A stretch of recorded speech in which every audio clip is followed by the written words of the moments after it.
Natandaan na pa, tulungan ko mga kapitanis, 2022, nag-eleksyon, itaharos na lang, nag-urusan, nag-nasuportaran na, nag-andato, inanyang nalangalabot sa ato. Kaya sabi, ang iyan o kwarta, kinawat naton sa 2022, kinawat daw natin sitwasyon, warak ihatag sa barangay. Matuloy na? Urek, kaya na-pwede daw. Anong taman kung hamog mga tao? Nihatag taman, nagdagdag pagani kita.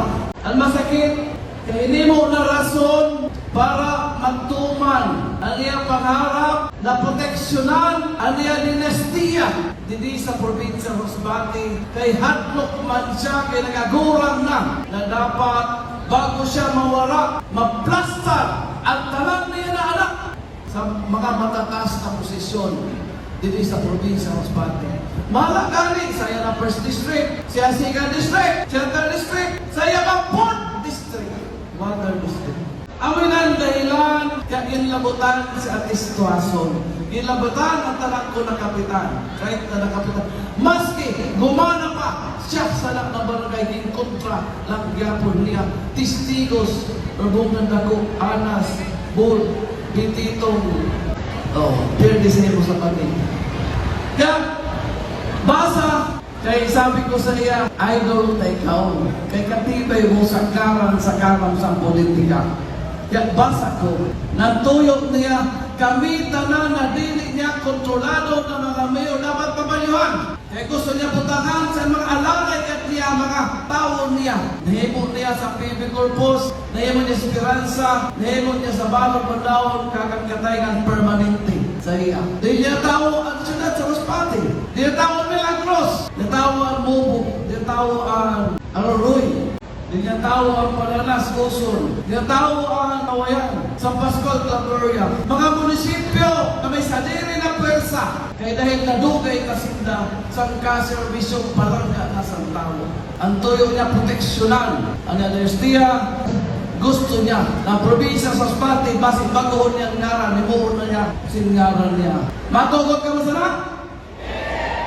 Dili ta matugot. Kailan karaot sa kinahimo din sa ato sa syudad sa Masbate. Hamakin mo, matugot kita na ang magana din sa syudad sa Masbate, mga botante na halik sa Taingan, halik sa Milagros, halik sa Mubo, Aroroy, Balin, talan haros na lugar.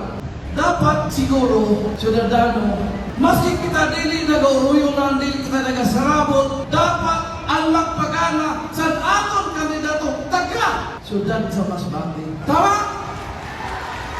Dili kita magtugot sa lahat na ginaparadala sa aton na haros uradlaw, 150, 200, 275 na mga butante na mga ginarehistro.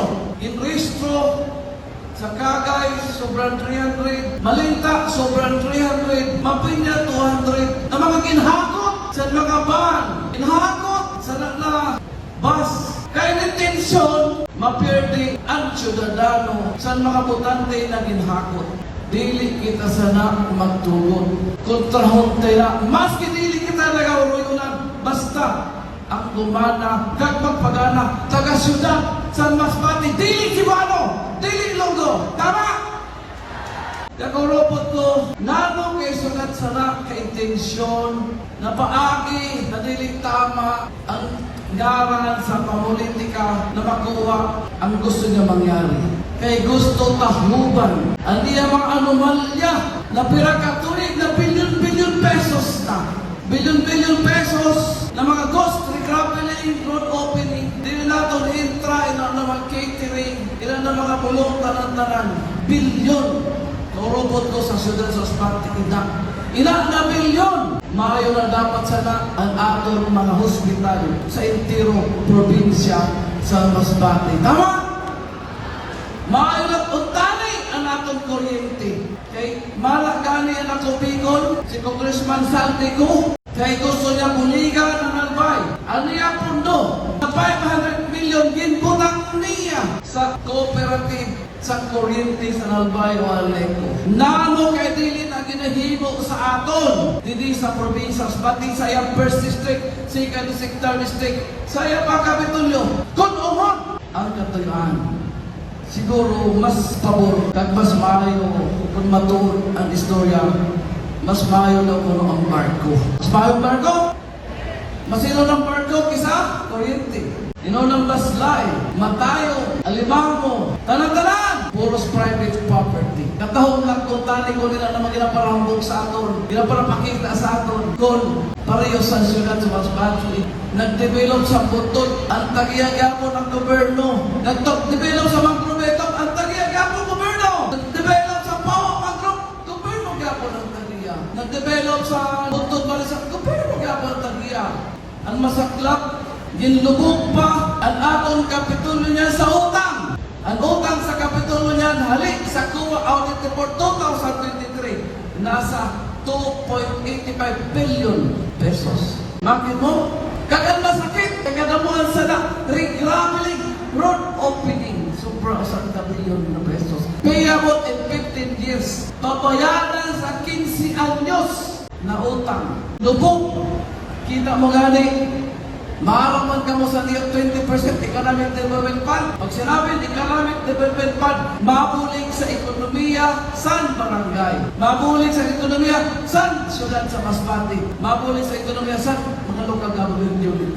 Alam niyo, 2023 Audit Observation Report, 61% of the 20% Economic Development Fund sa probinsya ng Masbate ginabayad sa utang or 350 million pesos. Sugat sana yan, kalubog ang atong probinsya sa Masbate. Mayo lang galing.